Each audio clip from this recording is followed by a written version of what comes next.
ರಾಜ್ಯ ಕಾಂಗ್ರೆಸ್ನಲ್ಲಿನ ಕುರ್ಚಿ ಕದನದ ನಡುವೆ ಕೆಲ ಕಾಂಗ್ರೆಸ್ನ ಶಾಸಕರು ವಿದೇಶಕ್ಕೆ ಹಾರೋಕೆ ಸಜ್ಜಾಗಿದ್ದಾರೆ. ಇವತ್ತು ರಾತ್ರಿ ದೆಹಲಿಯಿಂದ ವಿದೇಶಕ್ಕೆ ತೆರಳುತ್ತಾ ಇದ್ದಾರೆ. ಅನಿಲ್ ಚಿಕ್ಕಮಾದು, ರವಿಶಂಕರ್ ಸೇರಿದಂತೆ ಕೆಲ ಶಾಸಕರು ನಿನ್ನೆಯೇ ದೆಹಲಿಗೆ ಹೋಗಿದ್ರು. ಇವತ್ತು ದೆಹಲಿಯಿಂದ ಆಸ್ಟ್ರೇಲಿಯಾಗೆ ಪ್ರಯಾಣವನ್ನ ಬೆಳೆಸಲಿದ್ದಾರೆ. ಸ್ವಂತ ಖರ್ಚಿನಲ್ಲಿ ಕುಟುಂಬ ಸಮೇತರಾಗಿ ಪ್ರವಾಸ ಹೋಗ್ತಿರುವ ಬಗ್ಗೆ ಶಾಸಕರು ಮತ್ತು ನಾಯಕರು ಹೇಳ್ತಿದ್ದಾರೆ. ಇನ್ನು ಶಾಸಕರ ಫಾರಿನ್ ಟ್ರಿಪ್ ಬಗ್ಗೆ ಬೆಂಗಳೂರಿನಲ್ಲಿ ಮಾತನಾಡಿದ ಶಾಸಕ ಅಲ್ಲಮ್ಮ ಪ್ರಭು ಪಾಟೀಲ್, ರಾತ್ರಿ 12 ಗಂಟೆಗೆ ಕುಟುಂಬ ಸಮೇತ ವಿದೇಶಕ್ಕೆ ಹೋಗ್ತಾ ಇದ್ದೀನಿ. ಮತ್ಯಾರು ಹೋಗ್ತಾ ಇದ್ದಾರೋ ಅನ್ನೋದು ನನಗೆ ಗೊತ್ತಿಲ್ಲ. ನಾಯಕತ್ವ ವಿಚಾರದಲ್ಲಿ ನಮಗೆ ಗೊಂದಲ ಇಲ್ಲ. ನಮ್ಮದು ವೈಯಕ್ತಿಕ ಪ್ರವಾಸ ಅಷ್ಟೇ ಅಂತ ಹೇಳಿದ್ದಾರೆ. ಸಾಯಂಕಾಲ 12 ಗಂಟೆಗೇನಿದೆ. ಅವ್ರು ಯಾರ್ಯಾರು ಬರ್ತಾರೆ ನನಗೆ ಗೊತ್ತಿಲ್ಲ. ನಾನು ವೈಯಕ್ತಿಕ ಫ್ಯಾಮಿಲಿ ಹೋಗ್ತೀನಿ. ನಿಂಬಲ್ಲಿ ಗೊಂದಲ, ನಂಬಲ್ಲಿ ಏನು ನಾಯಕತ್ವ ಗೊಂದಲ ಇಲ್ಲ. ನಮ್ಮಲ್ಲಿ ಏನು ಇಬ್ಬರು ಆರಾಮ್ ಅವ್ರ ಮನೆಯಾಗ ಅವ್ರು ಊಟ ಮಾಡಿ ಬಂದರೆ ಇವ್ರ ಮನೆಯಾಗ ಊಟ ಮಾಡಿ ಹೈಕಮಾಂಡ್ ಹೇಳಿದ್ದು ಕೇಳ್ತೀನಿ. ಏನು ನಾಯಕ ಗೊಂದಲದ? ಏನೂ ಗೊಂದಲ ಇಲ್ಲ. ವೈಯಕ್ತಿಕ ನಮಗಂತೂ ಇವತ್ತಿನ ನೀವು 1 ವರ್ಷ ಆಯ್ತು ನಾಯಕತ್ವ ಗೊಂದಲ ನೀವು ಹೇಳ್ತಾ ಇದ್ದೀರಿ. ಏನಾದರೂ ಆಗ್ಯದ? ಗುಂಪುಗಾರಿಕೆ ಆಗ್ಯದ? ಏನೂ ಇಲ್ಲ.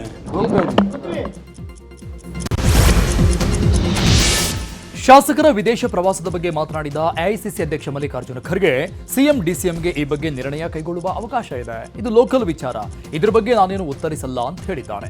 ಇನ್ನು ಇದೇ ವಿಚಾರವಾಗಿ ಮಾತನಾಡಿದ ಡಿಸಿಎಂ ಡಿಕೆ ಶಿವಕುಮಾರ್, ಶಾಸಕರು ಫಾರಿನ್ ಟ್ರಿಪ್ ಹೋಗ್ತಾ ಇರೋ ಬಗ್ಗೆ ಗೊತ್ತಿಲ್ಲ, ಯಾರು ಸ್ಪಾನ್ಸರ್ ಮಾಡ್ತಿದ್ದಾರೆ ಅನ್ನೋದು ಗೊತ್ತಿಲ್ಲ ಅಂತ ಹೇಳಿದ್ದಾರೆ.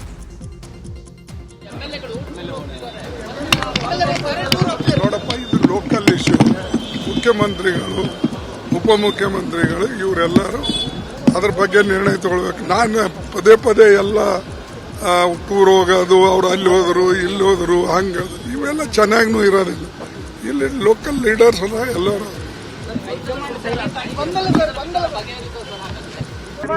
ನನಗೆ ಯಾವ ಟೂರ್ ಬಗ್ಗೆನೂ ನನಗೆ ಗೊತ್ತಿಲ್ಲ. ಅವ್ರವ್ರ ವೈಯಕ್ತಿಕವಾದ ವಿಚಾರಗಳಿದೆಯೋ ಇಲ್ಲ ಯಾರು ಕಳಿಸ್ತಾ ಇದ್ದಾರೋ ಯಾರು ಸ್ಪಾನ್ಸರ್ ಮಾಡ್ತಾ ಇದ್ದಾರೋ ನನಗೇನು ಗೊತ್ತಿಲ್ಲ. ಸೊ ಅದು ಅವರುಂಟು, ಟೂರ್ ಹೋಯ್ತಾ ಇರೋರು ಉಂಟು, ಕಳಿಸ್ತಾ ಇರೋರು ಉಂಟು, ಅವರುಂಟು. ನಾನು ಪಕ್ಷದ ಅಧ್ಯಕ್ಷನಾಗಿ ನನಗೆ ಗೊತ್ತಿಲ್ಲ. ನಾನು ಇದಕ್ಕೆ ಕಾಂಗ್ರೆಸ್ ಶಾಸಕರ ವಿದೇಶ ಪ್ರವಾಸ ವಿಚಾರದ ಬಗ್ಗೆ ಮಂಗಳೂರಲ್ಲಿ ಮಾತನಾಡಿದ ಗೃಹ ಸಚಿವ ಪರಮೇಶ್ವರ್, ಅವರು ಯಾಕೆ ಹೋಗ್ತಾ ಇದ್ದಾರೆ ಅಂತ ಗೊತ್ತಿಲ್ಲ, ಅವರ ಹಣದಲ್ಲಿ ಅವರು ಎಲ್ಲಿ ಬೇಕಾದರೂ ಹೋಗಬಹುದು ಅಂತ ಹೇಳಿದ್ದಾರೆ. ಇನ್ನು ಇದೇ ವಿಚಾರವಾಗಿ ಸಚಿವ ಪ್ರಿಯಾಂಕ್ ಖರ್ಗೆ, ಕೆಎನ್ ರಾಜಣ್ಣ ಸೇರಿ ಹಲವರು ಪ್ರತಿಕ್ರಿಯಿಸಿದ್ದಾರೆ. ಹೋಗ್ತಾ ಇದ್ದಾರೆ ಅಂತಂದರೆ ಯಾಕೆ ಹೋಗ್ತಾರೆ ಗೊತ್ತಿಲ್ಲ ನಮಗೆ. ಅವರು ಇಂಡಿವಿಜುವಲ್ ಆಗಿ ಅವರ ಡಿಸಿಷನ್ ಅದು. ಅವರ ಹಣದಲ್ಲಿ ಎಲ್ಲಿ ಬೇಕಾದ್ರೂ ಹೋಗ್ಬೋದು ಅವರು. ನಾನು ಆಸ್ಟ್ರೇಲಿಯಾದಲ್ಲೇ ಇದ್ನಲ್ರಿ, ಅಲ್ಲಿ ಯಾಕೆ ಕೃಷಿ ಇಲ್ಲ ಅಂತ ಹೇಳಿದ್ರು. ಎಲ್ಲ ಕಡೆನೂ ಇದೆ, ಅದೇನಿಲ್ಲ. ಅವರು ಸ್ಟಡಿ ಟೂರ್ ಅಲ್ಲ, ಅವ್ರಿಗೇನು ಕೆಲಸ ಇಲ್ಲಲ್ಲ. ಬಡ್ಜೆಟ್ನಲ್ಲಿ ಏನು ಕೆಲಸ ಇದೆ ಅವ್ರಿಗೆ? ಬಡ್ಜೆಟ್ ಪ್ರಿಪರೇಷನ್ ಮಾಡೋರು ಮುಖ್ಯಮಂತ್ರಿಗಳು ಮತ್ತು ಫೈನಾನ್ಸ್ ಡಿಪಾರ್ಟ್ಮೆಂಟು. ಖಾಸಗಿಯಾಗಿ ಹೋಗ್ಬೇಕಾದ್ರೂ ಪರ್ಮಿಷನ್ ಕೇಳಿ ಹೋಗ್ಬೇಕಾ? ಮುಂಚೆನೂ ಹೋಗಿದ್ರಲ್ಲ, ಹೋದ ಬಾರಿನೂ ಹೋಗಿದ್ರು, ನೀವು ಗಮನಿಸಿಲ್ಲ ಅಷ್ಟೇ. ಹೋದ ವರ್ಷನೂ ಹೋಗಿದ್ರಲ್ಲ, ಅದಕ್ಕಿಂತ ಹಿಂದೆನೂ ಹೋಗಿದ್ರಲ್ಲ. ಅದು ಬಜೆಟ್ ಅಧಿವೇಶನ ಸಂದರ್ಭದಲ್ಲಿ ಅಗತ್ಯ ಇತ್ತ ಅಂತ ಇಲ್ಲ, ಅವರಿಗೆ ಬಜೆಟಿಗೆ ಏನು ಸಂಬಂಧ ಇದೆ? ಯಾರ್ಯಾರು ಏನೇನೋ ಅವ್ರ ಕ್ಷೇತ್ರಕ್ಕೆ ಕೇಳಬೇಕು, ಮುಖ್ಯಮಂತ್ರಿಗಳ ಹತ್ರ ಹೋಗಿ ಕೇಳ್ಕೊಂಡಿರ್ತಾರೆ. ಈಗ ಪ್ರವಾಸ ಮಾಡಬಾರ್ದು ಅಂತ ಏನಾದರೂ ಇದೆಯಾ ಹೇಳಿ? ಅಥವಾ is it illegal, is it unconstitutional, ಅಥವಾ ಹೈಕಮಾಂಡ್ ಪರ್ಮಿಷನ್ ಬೇಕಾ ಹೋಗ್ಲಿಕ್ಕೆ? ಇಲ್ಲ. ವಿದೇಶ ಪ್ರವಾಸ ಹೋಗಿ ಬರಲಿ. ಅದು ಯಾರು ತಡೀತಾರೆ ಅಂದರೆ ನಾನು ಅದಕ್ಕೆ ಒಂದು ಕಠಿಣವಾದಂಥ ಪದ ಬಳಸಿದ್ರೆ ಅದು ಭಾಳ ಪ್ರಚಾರ ಆಗೋಗ್ತದೆ. ಅದಕ್ಕೋಸ್ಕರ ಹೇಳಕ್ಕೆ ಹೋಗಲ್ಲ. ಯಾರೇ ತಡೆಯೋ ಪ್ರಯತ್ನ ಮಾಡಿದ್ರು ಅದು ಸರಿಯಾದಂಥದ್ದಲ್ಲ. ಯಾವುದೇ ರಾಜಕೀಯದಲ್ಲಿ ಆ ಥರ ಷಡ್ಯಂತ್ರ ಆಗಲಿ, ಯಾವುದೇ ರಾಜಕೀಯದ ಸೂಕ್ಷ್ಮತೆ ಮತ್ತು ಯಾವುದೇ ಒಂದು ದೀರ್ಘವಾದಂತಹ ಬದಲಾವಣೆಗಳು ಏನಾದ್ರು ಆಗ್ತವೆ ಅಂತ ತಿಳ್ಕೊಂಡಿದ್ರೆ ಅದೆಲ್ಲ ಶುದ್ಧ ಸುಳ್ಳು. ಅವ್ರ ದುಡ್ಡೆಲ್ಲ ಹೋಗ್ತಾ ಇದ್ದಾರೆ. ಅವರು ಲೋಕಲ್ ಆಗಿ ಫ್ರೆಂಡ್ಸ್ ಯಾರು ಭಾಳ 4-5 ಸಲ ಗೆದ್ದು ಬಂದಿರಕ್ಕೂ ಎಲ್ಲ ಖರ್ಚು ಮಾಡ್ಕೊಂಡು ಹೋಗ್ತಾ ಇದ್ದಾರೆ. ಅವ್ರವ್ರ ದುಡ್ಡೆಲ್ಲ ಹೋಗ್ತಾ ಇದ್ದಾರೆ. ತಪ್ಪೇನದ್ರಲ್ಲಿ? ಎಚ್ಸಿ ಮಹಾದೇವಪ್ಪ ದಲಿತ ಸಿಎಂ ಹೇಳಿಕೆ ಬಗ್ಗೆ ಗೃಹ ಸಚಿವ ಪರಮೇಶ್ವರ್ ಪ್ರತಿಕ್ರಿಯೆ ಕೊಟ್ಟಿದ್ದಾರೆ. ಮಂಗಳೂರಿನಲ್ಲಿ ಮಾತನಾಡಿದ ಅವರು, ಸಚಿವ ಮಹಾದೇವಪ್ಪ ಅವರ ಅಭಿಪ್ರಾಯವನ್ನ ಅವರು ಹೇಳಿದ್ದಾರೆ. ಯಾವುದೇ ಜವಾಬ್ದಾರಿಯನ್ನ ಕೊಟ್ಟರೂ ನಿಭಾಯಿಸುವ ಸಾಮರ್ಥ್ಯ ಮಹಾದೇವಪ್ಪ ಅವರಿಗಿದ್ದು ಅದಕ್ಕೆ ಅವರು ಆ ರೀತಿ ಹೇಳಿದ್ದಾರೆ ಅಂತಂದ್ರು. ಹೌದು, ಅವರ ಅಭಿಪ್ರಾಯ ಹೇಳಿದ್ದಾರೆ. ಮಹಾದೇವಪ್ಪನವರು ಸಮರ್ಥರಿದ್ದಾರೆ.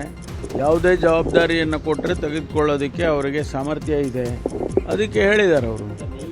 ಹೌದು, ಅದಕ್ಕೆ ನಾನು ಬೇಡ ಅಂತ ಹೇಳ್ದ. ಅವರ ಅಭಿಪ್ರಾಯವನ್ನು ಎಕ್ಸ್ಪ್ರೆಸ್ ಮಾಡ್ತಾರೆ.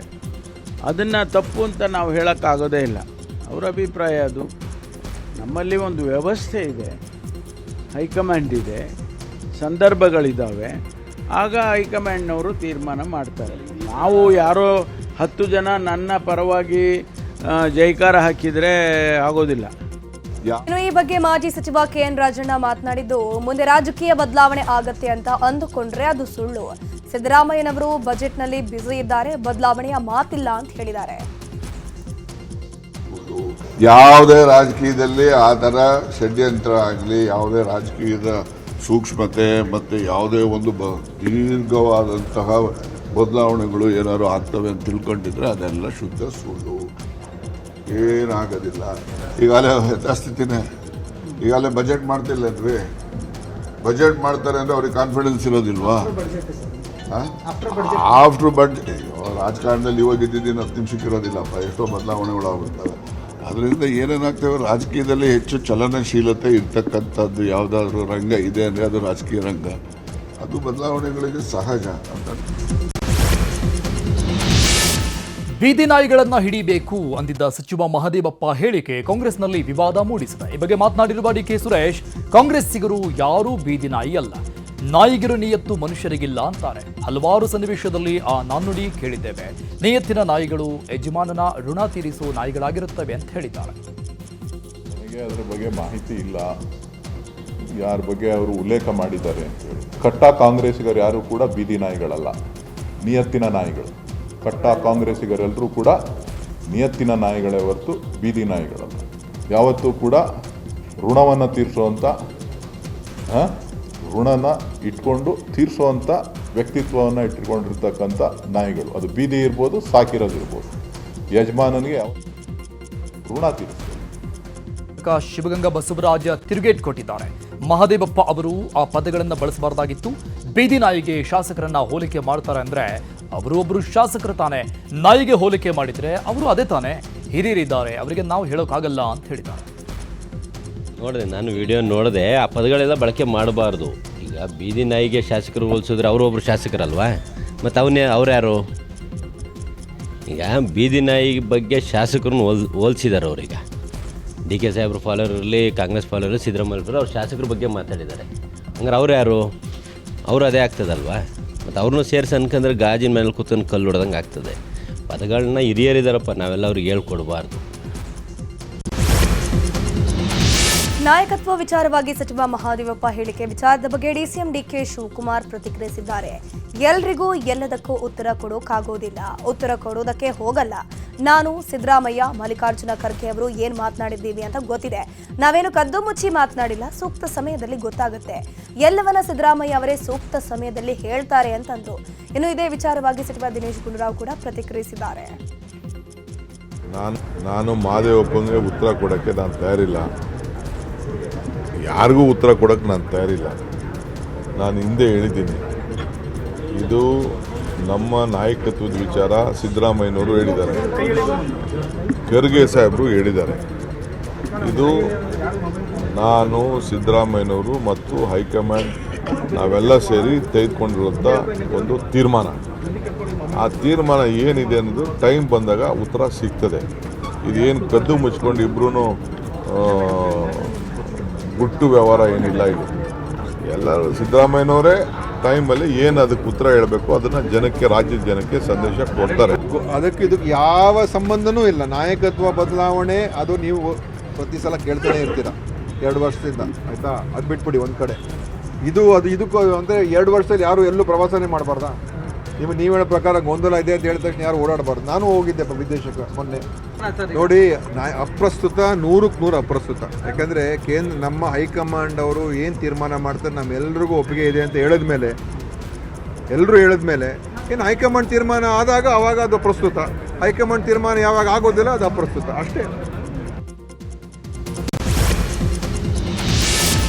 ಮಾಜಿ ಸಚಿವ ಕೆಎನ್ ರಾಜಣ್ಣ ಪುತ್ರಿ ರಶ್ಮಿ ರಾಜಣ್ಣ ರಾಜಕೀಯಕ್ಕೆ ಬರಲು ಸಜ್ಜಾಗ್ತಿದ್ದಾರೆ ಎನ್ನಲಾಗ್ತಾ ಇದೆ. ಈ ಬಗ್ಗೆ ಮಾಜಿ ಸಚಿವ ಕೆಎನ್ ರಾಜಣ್ಣ ಪ್ರತಿಕ್ರಿಯೆ ಕೊಟ್ಟಿದ್ದಾರೆ. ಬೆಂಗಳೂರಿನ ಶಾಸಕರ ಭವನದಲ್ಲಿ ಮಾತನಾಡಿದ ಅವರು, ಮಹಿಳಾ ಮೀಸಲಾತಿ ಬಂದ್ರೆ ಮಗಳನ್ನೇ ನಿಲ್ಲಿಸ್ತೀನಿ ಅಂತ ಹೇಳಿದ್ದಾರೆ. ಅವಳು LLM ಮಾಡಿದ್ದಾಳೆ. ಏನಕ್ಕೆ ಲೇಡಿ ರಿಸರ್ವೇಷನ್ ಬಂದರೆ ಹಾಕ್ಸಾನಲ್ಲ ನಾವು ಒಂದು ಕಡೆ. ಹಿಂಗೆ ಅವಳು LLM ಮಾಡಿದ್ದಾಳೆ. ಹೆಸರು ಚಾಲ್ತಿಯಲ್ಲಿದೆ ಸರ್. ಏನಕ್ಕೆ ಲೇಡಿ ರಿಸರ್ವೇಷನ್ ಬಂದರೆ ಹಾಕ್ಸಾನೆಲ್ಲ ನಾವು. ಈಗ ರಾಜಕೀಯ ವಲಯದ ಪ್ರಮುಖ ವಿದ್ಯಮಾನಗಳು. ಯತೀಂದ್ರ ಟ್ರಾನ್ಸ್ಫರ್ ಮಿನಿಸ್ಟರ್ ಎಂಬ ಬಿಜೆಪಿ ಆರೋಪಕ್ಕೆ ಯತೀಂದ್ರ ಸಿದ್ದರಾಮಯ್ಯ ಗರಂ ಆಗಿ ಉತ್ತರಿಸಿದ್ದಾರೆ. ಮೈಸೂರಲ್ಲಿ ಮಾತನಾಡಿರೋ ಯತೀಂದ್ರ ಅವರ ಆರೋಪಕ್ಕೆ ಒಂದಾದ್ರೂ ಉತ್ತರ ಇದೆಯಾ? ಪ್ರತಾಪ್ ಸಿಂಹ ಯತ್ನಾಳ್ಗೆ ಮಾಡೋ ಕೆಲಸ ಇಲ್ಲ. ಬಿಜೆಪಿ IT ಸೆಲ್ ಅವರು ಕೂಡ ಏನೇನೋ ತಿರ್ಸ್ತಾರೆ. ಇದಕ್ಕೆಲ್ಲ ಉತ್ತರ ಕೊಟ್ಕೊಂಡು ಕೂರೋಕ್ಕಾಗೋದಿಲ್ಲ ಅಂತ ಹೇಳಿದ್ದಾರೆ. ಆರೋಪ ಮಾಡ್ತಾರೆ, ಅದಕ್ಕೆಲ್ಲ ಉತ್ತರ ಕೊಡ್ತಾ ಕೂತ್ಕೊಂಡ್ರೆ ಏನು? ಆಧಾರ ಇಲ್ಲದೆ ಸುಮ್ಮನೆ ಟೀಕೆ ಮಾಡಿದ್ರೆ ಅದಕ್ಕೆಲ್ಲ ಉತ್ತರ ಕೊಟ್ಕೊಳಕ್ಕಾಗತ್ತಾ? ಆಮೇಲೆ ಅದು ಕೊನೆನೇ ಇರೋದಿಲ್ಲ. ಸೊ ಹಾಗೆಲ್ಲ ಮತ್ತೆ ಯಾರು ಬಿಜೆಪಿ ಕೆಲಸ ಇಲ್ವೋ, ಯಾರು ಚಲಾವಣೆಯಲ್ಲಿ ಇಲ್ವೋ ಅಂಥವ್ರು ಆ ಥರ ಆರೋಪ ಮಾಡ್ತಾರೆ. ಅದಕ್ಕೆಲ್ಲ ನಾನು ಉತ್ತರ ಕೊಟ್ಕೊಂಡು ಕೂತ್ಕೊಂಡ್ರೆ ಇದು ಅದೇ ಕೆಲಸ ಆಗುತ್ತೆ. ಆರೋಪ ಮಾಡ್ತಾರೆ, ಅದಕ್ಕೆಲ್ಲ ಉತ್ತರ ಕೊಡ್ತಾ ಕೂತ್ಕೊಂಡು. ವಿಧಾನಸಭೆ ಚುನಾವಣೆ ವೇಳೆ ಬಿಜೆಪಿ ವಿರುದ್ಧ ಜಾಹೀರಾತು ಕೇಸ್ ಸಂಬಂಧ ಕೇಂದ್ರದ ವಿಪಕ್ಷ ನಾಯಕ ರಾಹುಲ್ ಗಾಂಧಿಗೆ ಬಿಗ್ ರಿಲೀಫ್ ಸಿಕ್ಕಿದೆ. ರಾಹುಲ್ ಗಾಂಧಿ ವಿರುದ್ಧ ದಾಖಲಾಗಿದ್ದ ಖಾಸಗಿ ದೂರನ್ನ ಹೈಕೋರ್ಟ್ ರದ್ದುಪಡಿಸಿದೆ. ಬಿಜೆಪಿ ಸರ್ಕಾರದ ವಿರುದ್ಧ ಕರಪ್ಷನ್ ರೈಟ್ ಕಾರ್ಡ್ ಜಾಹೀರಾತನ್ನ ರಾಹುಲ್ ಗಾಂಧಿ ಎಕ್ಸ್ನಲ್ಲಿ ಶೇರ್ ಮಾಡಿದ್ರು. ಇದೇ ವಿಚಾರವಾಗಿ ಬಿಜೆಪಿ ಪರವಾಗಿ ಕೇಶವ್ ಪ್ರಸಾದ್ ಖಾಸಗಿ ದೂರು ದಾಖಲಿಸಿದ್ರು.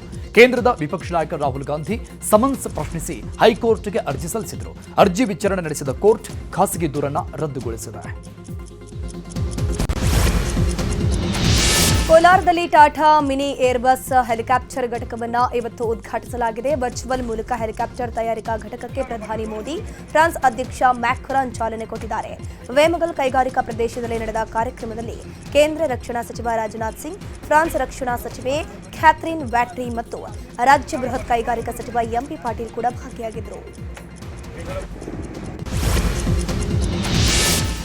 ವಿಜಯನಗರದ ಹರಪನಹಳ್ಳಿಯಲ್ಲಿ ಶಾಸಕಿ ಲತಾ ಮಲ್ಲಿಕಾರ್ಜುನ್ ನರೇಗಾ ಉಳಿಸಲು ಪಾದಯಾತ್ರೆ ಆರಂಭಿಸಿದ್ದಾರೆ. ಕೇಂದ್ರ ಸರ್ಕಾರದ ಹೊಸ ಕಾನೂನನ್ನ ಖಂಡಿಸಿ ಪಾದಯಾತ್ರೆ ಮಾಡ್ತಾ ಇದ್ದಾರೆ. ಕೇಂದ್ರದ ರಾಮ್ಜಿ ಯೋಜನೆ ರಾಜ್ಯಗಳ ಪಾತ್ರವನ್ನ ಕಡಿಮೆಗೊಳಿಸಿ ಕಾರ್ಮಿಕರ ಹಕ್ಕುಗಳನ್ನ ದುರ್ಬಲಗೊಳಿಸ್ತಾ ಇದೆ. ಹೀಗಾಗಿ ನರೇಗಾ ಮರುಸ್ಥಾಪನೆ ಆಗಬೇಕು ಅಂತ ಆಗ್ರಹಿಸಿದ್ದಾರೆ. ಇವತ್ತಿನಿಂದ 10 ದಿನಗಳ ಕಾಲ ಈ ಪಾದಯಾತ್ರೆ ಮುಂದುವರಿಯುತ್ತೆ.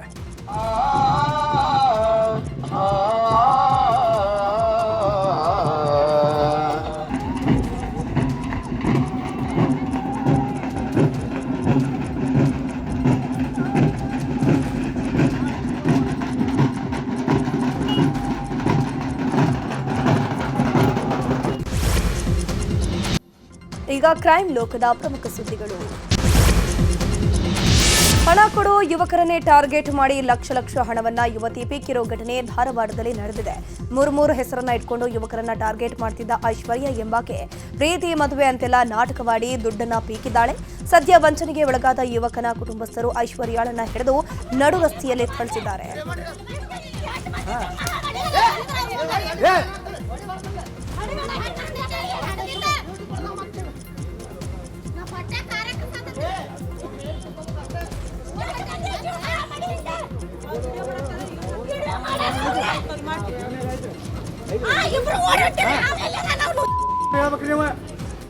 ರೊಕ್ಕ ಕೊಡ್ತೇನಂತ ಹೇಳಿಲ್ಲ ಸರ್.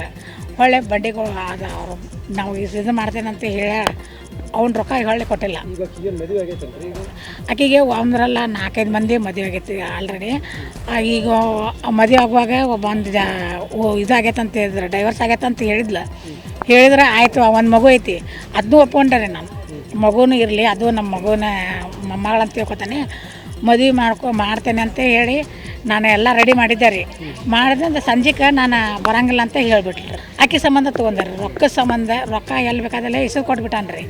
ಅದು ಅವ್ನ ಟೆನ್ಷನ್ ಮನ್ಯಾಗೂ ಹೇಳೋಕ್ಕಾಗಲ್ದು, ಆಕಿನ ಬಿಡೋಕ್ಕೂ ಆಗಲ್ದು. ಕೆಲಸ ಮಾಡ್ತಾ ಇದ್ದ ಮನೆಯಲ್ಲೇ ಕಳ್ಳತನ ಮಾಡ್ತಾ ಇದ್ದ ಖತರ್ನಾಕ್ ಕಳಿಯನ್ನ ಬಂಧನ ಮಾಡಲಾಗಿದೆ. ತಮಿಳುನಾಡು ಮೂಲದ ದೀಪ ಬಂಧಿತ ಕಳ್ಳಿ. ಬೆಂಗಳೂರಿನ ಕೋಣನಕುಂಟೆ ನಿವಾಸಿ ಜಗದೀಶ್ ಅನ್ನೋರ ಮನೆಯಲ್ಲಿ ಕೆಲಸ ಮಾಡ್ತಾ ಇದ್ದ ದೀಪ ಕೆಲಸ ಮಾಡುತ್ತಲೇ ಮನೆಯಲ್ಲಿದ್ದ ಚಿನ್ನಾಭರಣ ಕದ್ದಿದ್ಲು. ಸದ್ಯ ಈ ಬಂಧಿತಳಿಂದ 200 ಗ್ರಾಂ ಚಿನ್ನಾಭರಣವನ್ನ ಪೊಲೀಸರು ವಶಕ್ಕೆ ಪಡೆದುಕೊಂಡಿದ್ದಾರೆ. ಈಗ ರಾಜ್ಯದ ಪ್ರಮುಖ ಸುದ್ದಿಗಳು.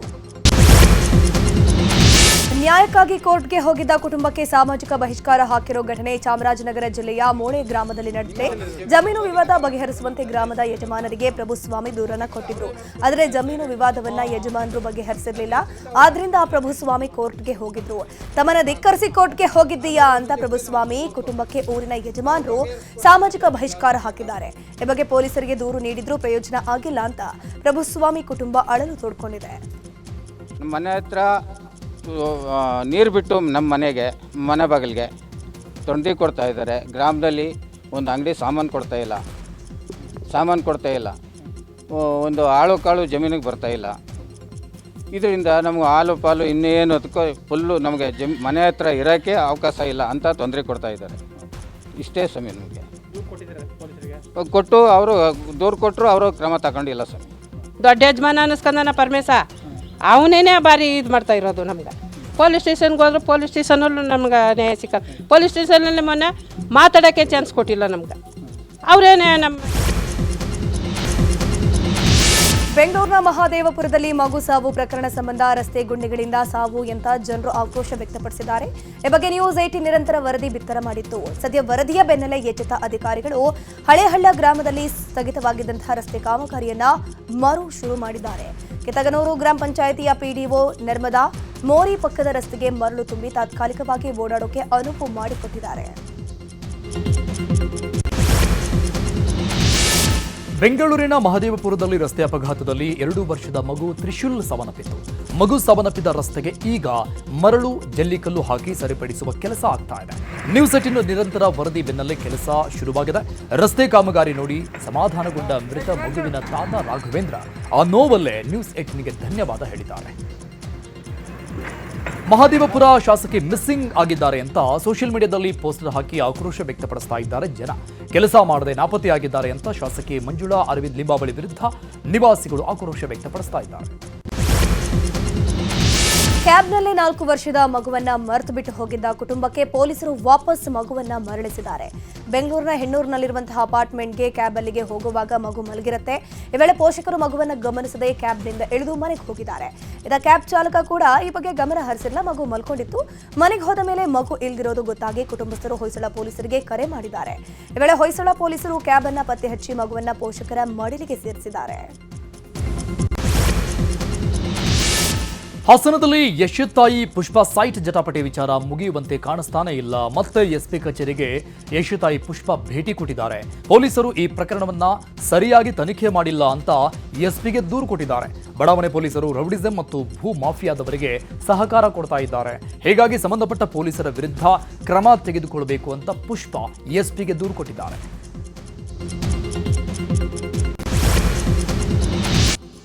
ದೇಶದ ಪ್ರಮುಖ ಸುದ್ದಿಗಳು. ಫ್ರಾನ್ಸ್ ಅಧ್ಯಕ್ಷ ಎಮ್ಯಾನ್ಯುಯೆಲ್ ಮ್ಯಾಕ್ರಾನ್ 3 ದಿನಗಳ ಭಾರತ ಭೇಟಿಯಲ್ಲಿದ್ದಾರೆ. ಇವತ್ತು ಪ್ರಧಾನಿ ಮೋದಿ ಅವರು ಮುಂಬೈನ ಲೋಕಭವನದಲ್ಲಿ ಫ್ರೆಂಚ್ ಅಧ್ಯಕ್ಷ ಎಮ್ಯಾನ್ಯುಯೆಲ್ ಮ್ಯಾಕ್ರಾನ್ ಅವರನ್ನ ಅಪ್ಪುಗೆಯೊಂದಿಗೆ ಸ್ವಾಗತಿಸಿದರು. ಬಳಿಕ ಲೋಕಭವನದಲ್ಲಿ ಉಭಯ ನಾಯಕರು ದ್ವಿಪಕ್ಷೀಯ ಸಭೆ ನಡೆಸಿದರು. ಈ ವೇಳೆ ಭಾರತ ಮತ್ತು ಫ್ರಾನ್ಸ್ ನಡುವೆ ಹಲವು ಒಪ್ಪಂದಗಳ ಕುರಿತು ಚರ್ಚೆ ನಡೆಸಲಾಗಿದೆ. ಫ್ರಾನ್ಸ್ನಿಂದ 114 ರಫೇಲ್ ಯುದ್ಧ ವಿಮಾನಗಳ ಖರೀದಿ ಒಪ್ಪಂದಕ್ಕೂ ಉಭಯ ನಾಯಕರು ಸಹಿ ಹಾಕಿದ್ದಾರೆ. ಅಸ್ಸಾಂನ ಕೋಕ್ರಜಾರ್ ಜಿಲ್ಲೆಯಲ್ಲಿ ಹೆದ್ದಾರಿಯಲ್ಲೇ ತೈಲ ಸಾಗಿಸ್ತಾ ಇದ್ದ ಟ್ಯಾಂಕರ್ ಹೊತ್ತಿ ಉರಿದಿದೆ. ರಾಷ್ಟ್ರೀಯ ಹೆದ್ದಾರಿ 27ರ ಗೊಸೈಗಾಂವ್ ಪ್ರದೇಶದಲ್ಲಿ ತೈಲ ಟ್ಯಾಂಕರ್ನಲ್ಲಿ ಬೆಂಕಿ ಕಾಣಿಸಿಕೊಂಡು ಧಗಧಗ ಹೊತ್ತಿ ಉರಿದಿದೆ. ಕೂಡಲೇ ಸ್ಥಳಕ್ಕೆ ದೌಡಾಯಿಸಿದ ಅಗ್ನಿಶಾಮಕ ದಳದ ಸಿಬ್ಬಂದಿ ಹರಸಾಹಸಪಟ್ಟು ಬೆಂಕಿ ನಂದಿಸಿದ್ದಾರೆ. ಇನ್ನು ಮುನ್ನೆಚ್ಚರಿಕಾ ಕ್ರಮವಾಗಿ ಘಟನಾ ಸ್ಥಳದಿಂದ 2 ಕಿಲೋಮೀಟರ್ ವ್ಯಾಪ್ತಿಯನ್ನು ತಾತ್ಕಾಲಿಕವಾಗಿ ರೆಡ್ ಝೋನ್ ಅಂತ ಘೋಷಣೆ ಮಾಡಲಾಗಿದೆ. ಪಂಜಾಬ್ನ ಮುಖ್ಯಮಂತ್ರಿ ಭಗವಂತ್ ಮಾನ್ ಅವರು ದಾಖಲಾಗಿರುವಂತಹ ಆಸ್ಪತ್ರೆಗೆ ಬಾಂಬ್ ಬೆದರಿಕೆಯ ಕರೆ ಬಂದಿದೆ. ಅನಾರೋಗ್ಯದ ಹಿನ್ನೆಲೆಯಲ್ಲಿ ಸಿಎಂ ಭಗವಂತ್ ಮಾನ್ ಮೊಹಾಲಿಯಲ್ಲಿರುವಂತಹ ಫೋರ್ಟಿಸ್ ಆಸ್ಪತ್ರೆಗೆ ದಾಖಲಾಗಿದ್ದಾರೆ. ಆಸ್ಪತ್ರೆಯಲ್ಲಿ ಬಾಂಬ್ ಸ್ಫೋಟಿಸುವಂತಹ ಸಾಧ್ಯತೆ ಇದೆ ಅಂತ ಇಮೇಲ್ ಮೂಲಕ ಕಿಡಿಗೇಡಿಯೊಬ್ಬ ಆಸ್ಪತ್ರೆಗೆ ಬೆದರಿಕೆ ಸಂದೇಶ ಕಳಿಸಿದ್ದಾನೆ. ಹೀಗಾಗಿ ಆಸ್ಪತ್ರೆಯನ್ನು ಪರಿಶೀಲಿಸಿರುವಂತಹ ಪೊಲೀಸರು ಇದೊಂದು ಹುಸಿ ಬಾಂಬ್ ಬೆದರಿಕೆ ಅಂತ ಹೇಳಿದ್ದಾರೆ. ಆಗಸದಲ್ಲಿ ಹಾರಾಟ ನಡೆಸುವಾಗಲೇ ವಿಮಾನದ ಇಂಜಿನ್ ಇದ್ದಕ್ಕಿದ್ದಂಗೆ ಸ್ಫೋಟಗೊಂಡ ಘಟನೆ ನೈಜೀರಿಯಾದಲ್ಲಿ ನಡೆದಿದೆ. 30,000 ಅಡಿ ಎತ್ತರದಲ್ಲಿ ಹಾರಾಟ ನಡೆಸುವಾಗ ಈ ಘಟನೆ ನಡೆದಿದೆ. ನೈಜೀರಿಯಾದ ಲಾಗೋಸ್ ನಗರದಿಂದ ಪೋರ್ಟ್ ಹಾರ್ಕೋರ್ಟ್ ನಗರಕ್ಕೆ ತೆರಳುತ್ತಾ ಇದ್ದ ಅರಿಕ್ ಏರ್ ಬೋಯಿಂಗ್ ವಿಮಾನದಲ್ಲಿ ಈ ಘಟನೆ ನಡೆದಿದ್ದು 80 ಮಂದಿ ಪ್ರಯಾಣಿಕರು ಪ್ರಾಣಾಪಾಯದಿಂದ ಪಾರಾಗಿದ್ದಾರೆ. ಎಂಜಿನ್ ಸ್ಫೋಟಗೊಳ್ತಾ ಇದ್ದಂತೆ ಅಲರ್ಟ್ ಆದ ಪೈಲಟ್ ಬೆನಿನ್ ವಿಮಾನ ನಿಲ್ದಾಣದಲ್ಲಿ ತುರ್ತು ಭೂಸ್ಪರ್ಶ ಮಾಡಿ ಮಹಾ ದುರಂತವನ್ನು ತಪ್ಪಿಸಿದ್ದಾರೆ. ಅಮೆರಿಕದಲ್ಲಿ ಶಾಲಾ ಮಕ್ಕಳ ಹಾಕಿ ಕ್ರೀಡೆ ವೇಳೆ ಭೀಕರ ಗುಂಡಿನ ದಾಳಿ ನಡೆದಿದೆ. ಈ ಘಟನೆಯಲ್ಲಿ ಶಂಕಿತ ದಾಳಿಕೋರ ಸೇರಿದಂತೆ 3 ಸಾವನ್ನಪ್ಪಿದ್ದು 3 ಗಾಯಗೊಂಡಿದ್ದಾರೆ. ಇನ್ನು ರೋಡ್ ಐಲ್ಯಾಂಡ್ ರಾಜ್ಯದ ಹಾಕಿ ಕ್ರೀಡಾಂಗಣದಲ್ಲಿ ದುಷ್ಕರ್ಮಿಯೊಬ್ಬ ಗುಂಡಿನ ದಾಳಿ ನಡೆಸಿದ್ದಾನೆ. ಘಟನೆಯ ನಂತರ ದಾಳಿಕೋರರು ಕೂಡ ಗುಂಡು ಹಾರಿಸಿಕೊಂಡು ತಾವು ಕೂಡ ಸಾವನ್ನಪ್ಪಿದ್ದಾರೆ ಅಂತ ಪೊಲೀಸರು ತಿಳಿಸಿದ್ದಾರೆ.